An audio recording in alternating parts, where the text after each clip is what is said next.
Imagine a kingdom ruled by cruelty, where the people trembled, and a father's anger crushed everyone. But what if his own daughter dared to defy him? This is the story of Ifunanya, the prodigal daughter who ran from injustice and returned to take it all. The kingdom of Oba was no ordinary place. Its walls gleamed in the sun, its courtyards sparkled with fountains. Yet inside the palace, fear was a permanent resident.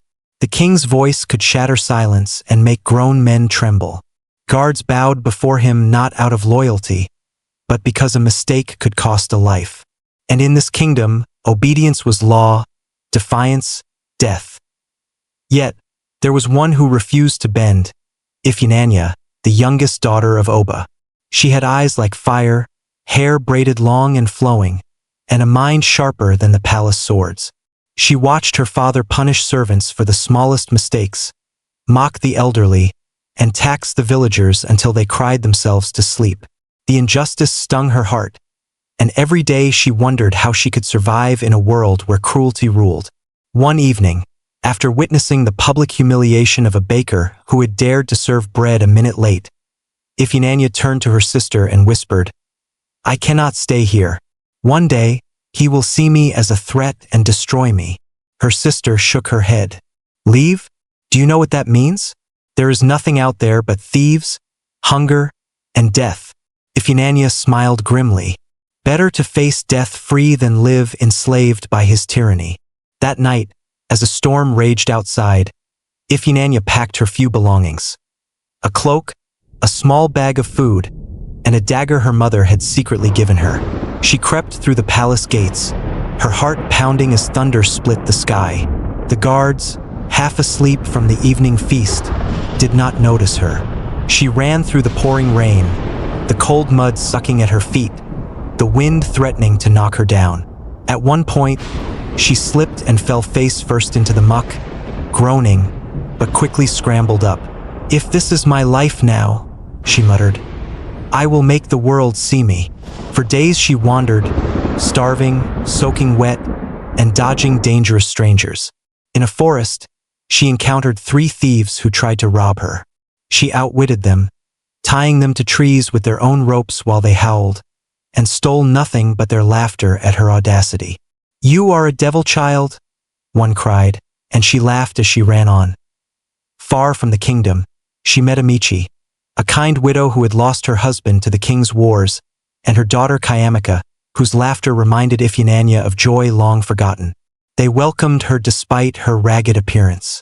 With them, Ifunanya learned not just survival, but cunning, courage, and the power of humor. She turned small acts of mischief into lessons. Tricking 3 drunken merchants into delivering food to starving children became a legendary tale in the village. They laughed, slipped in mud, cried, and cheered, while Ifunanya's smirk never faded. Back in the palace, Oba fumed. "Where is that girl?" he barked at his ministers. "Send men to fetch her. Bring her back. I will not be mocked by my own daughter." He sent Tund, his cunning general, a man ambitious enough to dream of replacing the king himself. Tund tried every trick: disguises, bribery, and false messages, each ending in disaster. Once, he attempted to sneak into the village disguised as a peddler, but slipped into a mud puddle while balancing a basket of fruit. Chickens attacked him, children laughed, and villagers still tell the story of Tund and the Chicken Rebellion. Each failed attempt sharpened Ifunanya's mind. She learned to anticipate tricks, laugh at danger, and turn insults into weapons. She was no longer a frightened princess. She was a legend in the making years past. Oba grew older, yet his cruelty remained. Taxes doubled, villages starved, and whispers of rebellion rippled through the kingdom. Ifunanya heard of this, and her heart wavered. She had fled, but the cries of her people reached her soul. One night, under the cloak of darkness, she returned, disguised as a wandering sage, carrying only wisdom and courage. Her robes were ragged, her hair hidden, and her presence unnoticed by the guards at first. "Who is this fool?"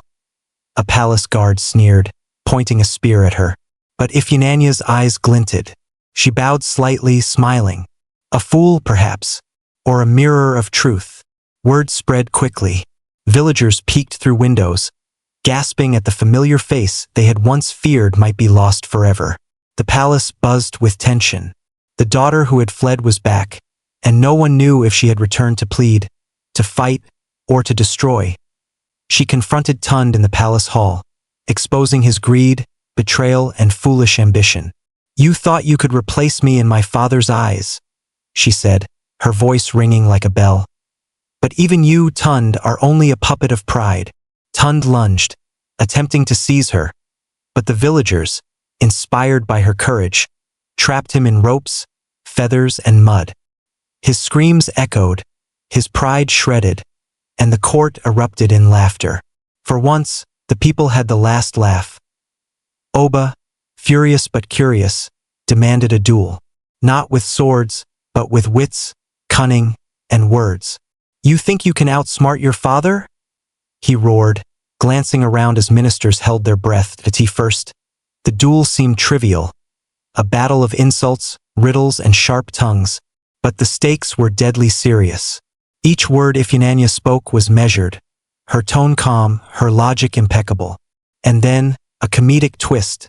The king, rushing toward her in anger, slipped in his own bathwater.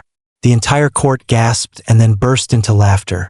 Ministers who had long cowered before him were now doubled over, and even Oba could not hide a sheepish smile that be why the end of the duel.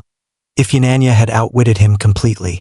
Not with force, but with courage, humor, and wisdom.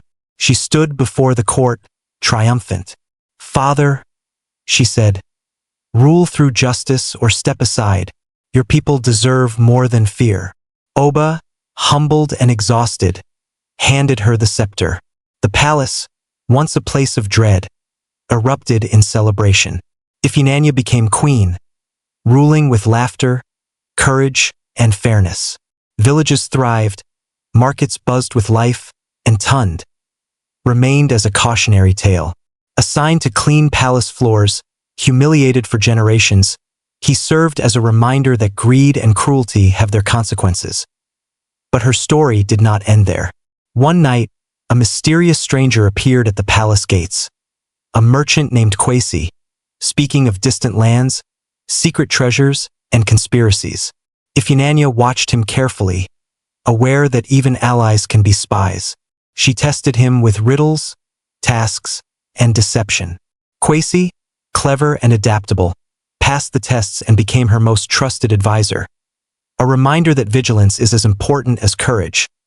Even as the kingdom celebrated, laughter and cheer filling the streets, Ifunanya never forgot the lessons of her past. Humility, wit, patience, and cunning could conquer even the harshest tyranny. She ruled not as a tyrant, but as a daughter who had fled, survived, and returned stronger than anyone could imagine. The people whispered in the markets, under the trees, and around evening fires. "Beware rulers with iron fists, but honor those who return wiser, braver, and cleverer than you can imagine." Sometimes the child who flees injustice returns not broken, but empowered. Sometimes laughter disarms cruelty. Sometimes the greatest vengeance is not in violence, but in cleverness, justice, and heart. Ifunanya, the prodigal daughter, had conquered a kingdom. She had endured betrayal, humiliation, and hardship.